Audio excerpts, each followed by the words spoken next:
Baik, kita akan lanjutkan. Tadi adalah proses pertumbuhan dan perkembangan tumbuhan pada fase awal, itu disebut dengan fase perkecambahan. Nah, sebelum kita ke perkecambahan, kita akan melihat kembali struktur biji. Ini adalah struktur biji dikotil, dan kemudian yang di bawah ini adalah struktur biji monokotil. Ini adalah biji kacang, dan ini adalah biji jagung. Kedua-duanya ini akan mengalami proses perkecambahan, karena di dalamnya terdapat embrio. Embrio ini akan bisa berkecambah, bisa tumbuh menjadi tumbuhan baru ketika dia terpenuhi kebutuhan makanannya. Nah, dari mana dia mendapatkan makanan?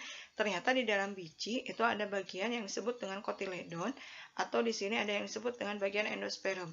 Nah, kotiledon dan endosperm itulah yang nanti akan diuraikan untuk bisa memenuhi kebutuhan nutrisi bagi si embrio tumbuh.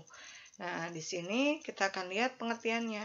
Perkecambahan itu adalah berakhirnya masa dormansi biji, yaitu masa aktif atau masa ketika sel-sel penyusunnya tidak aktif, membelah atau tidak tumbuh, di mana ditandai dengan proses awal yang disebut dengan imbibisi. Imbibisi sendiri diartikan dengan proses terserapnya air ke dalam sel-sel biji. Jelasnya nanti kita lihat di proses perkecambahan. Atau perkecambahan sendiri merupakan proses penguraian cadangan makanan tadi. Ya, makanan yang disebut endosperm atau kotiledon yang ada di dalam biji diikuti dengan tumbuhnya embrio. Kita akan lihat bagaimana proses perkecambahan. Ini adalah biji, kemudian di dalamnya ada endosperm, ada embrio, kemudian ada aleron. Nah, tadi di awal sudah dikatakan bahwa perkecambahan itu adalah masa berakhirnya dormansi ketika dia mengalami proses imbibisi. Imbibisi itu adalah proses masuknya air menembus kulit biji, kemudian air yang masuk ini akan mengaktifkan hormon serta enzim yang dibutuhkan untuk bisa menguraikan atau mensintesis endosperm ini. Nah, kemudian si air yang masuk tadi itu akan mengaktifkan enzim-enzim yang ada di sini, hormon-hormon yang ada di dalam untuk bisa menguraikan endosperm, dan akhirnya endosperm bisa dimanfaatkan oleh embrio untuk tumbuh. Nah, ketika air sudah masuk, maka air tadi akan menstimulasi atau merangsang hormon-hormon yang keluar.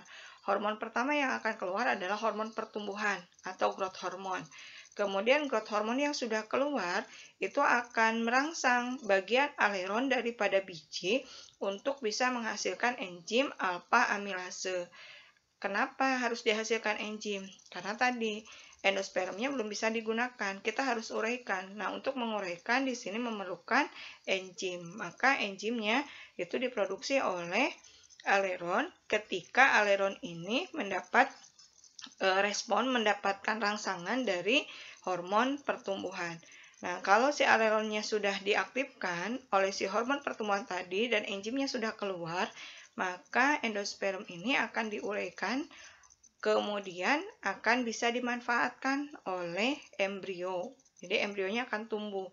Nah, ini endospermnya, di mana dia endospermnya adalah karbohidrat atau di sini kita sebut gula, glukosa. Glukosa inilah yang menjadi sumber energi, sumber makanan bagi embrio untuk bisa tumbuh dan berkembang. Ini sekali lagi, proses perkecambahan diawali oleh masuknya air ke dalam kulit biji, kemudian air yang masuk itu mengaktifkan hormon giberelin. Hormon giberelin akan menstimulasi atau merangsang aleron untuk menghasilkan enzim alpha amilase.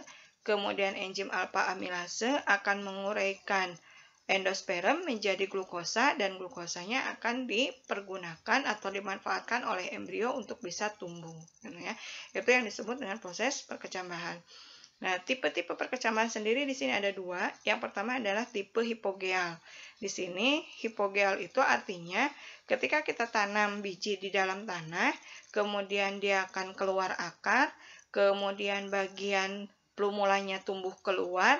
Nah, kotiledonnya itu akan tetap ada di dalam permukaan tanah. Maka kita sebut dengan tipe perkecambahan hipogeal karena si kotiledonnya tetap berada di bawah permukaan tanah. Sementara untuk epigeal ini ketika kita tanam biji, akarnya akan tumbuh, plumulanya akan terangkat ke atas, kotiledonnya juga ikut terangkat ke atas. Nah, jadi diartikan epigeal itu perkecambahan yang kotiledonnya berada di atas permukaan tanah. Nah, saya ulangi atau Ibu ulangi. Hipogeal itu perkecambahan yang kotiledonnya tetap berada di bawah tanah. Sementara epigeal itu adalah proses perkecambahan yang kotiledonnya berada di atas permukaan tanah. Nah, nanti tugas kalian adalah mencari tumbuhan apa saja yang tipe perkecambahannya itu hipogeal dan tumbuhan apa saja yang tipe perkecambahannya adalah epigeal. Kemudian setelah berkecambah, dia akan mengalami proses pertumbuhan. Nah, proses pertumbuhan tadi ada dua, ada proses pertumbuhan primer dan ada proses pertumbuhan sekunder. Kita lihat satu persatu, yaitu pertumbuhan primer. Apa yang dimaksud dengan pertumbuhan primer? Pertumbuhan primer itu adalah proses pertumbuhan memanjang yang terjadi pada ujung akar ataupun ujung batang. Sehingga Ibu tampilkan dua gambar. Di sini ada titik tumbuh akar, kemudian yang ini adalah titik tumbuh dari batang. Nah, ini titik tumbuh akarnya. Jadi kalau akar dibelah secara melintang, maka ini yang akan kita lihat. Di sini yang pertama, dari titik tumbuh akar itu dibagi menjadi 3 zona. Ada zona pembelahan sel, ada zona pemanjangan, dan ada zona pematangan atau diferensiasi. Zona pembelahan sel nama lainnya adalah zona meristematis. Nah, di sini zona meristematis ditandai dengan bertambah banyaknya jumlah sel. Nah, siapa yang melakukannya? Yang melakukan pertambahan jumlah selnya adalah meristem apikal.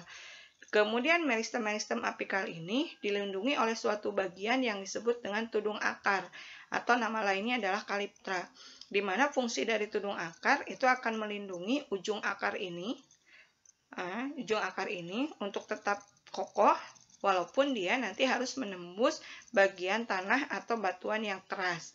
Nah, tudung akar ini nanti akan membantu ujung akar untuk menembus bagian yang keras tadi dengan menghasilkan cairan tertentu yang disebut dengan cairan polisakarida.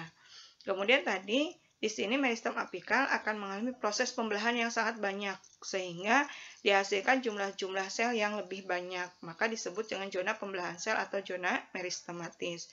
Nah, setelah membelah, dia sel-selnya akan mengalami pertumbuhan. Dengan cara apa? Dia akan masuk ke dalam zona pemanjangan atau elongasi. Jadi jumlahnya tetap, ukurannya yang bertambah. Di sini kecepatan tumbuhnya menjadi berlipat-lipat dibandingkan di zona pembelahan sel. Jadi kalau di zona pembelahan sel itu hanya memperbanyak diri, memperbanyak jumlahnya. Ketika masuk zona pemanjangan, sel-sel tadi yang jumlahnya sudah banyak mulai tumbuh. Nah, kemudian kalau dia sudah tumbuh, sudah tinggi, sudah besar, maka dia masuk ke dalam zona pematangan atau diferensiasi.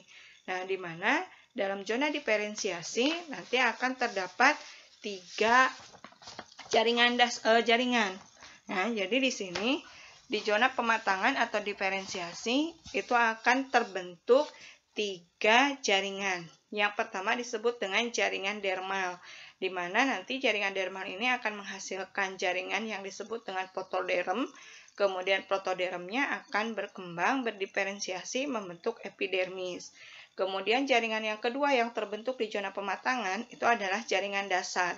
Nah, jaringan dasar ini nanti akan berkembang membentuk promeristem. Kemudian promeristem akan berkembang membentuk meristem apikal dan juga nanti meristem apikal berkembang kembali membentuk korteks dan empelur.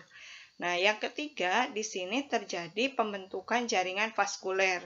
Nah, jaringan vaskuler nanti akan membentuk prokambium, kemudian prokambiumnya berkembang menjadi kambium, dan kambiumnya nanti ke arah luar dia akan membentuk flum, sedangkan ke arah dalam dia akan membentuk xilem. Kemudian di bagian akar juga dilindungi oleh rambut akar.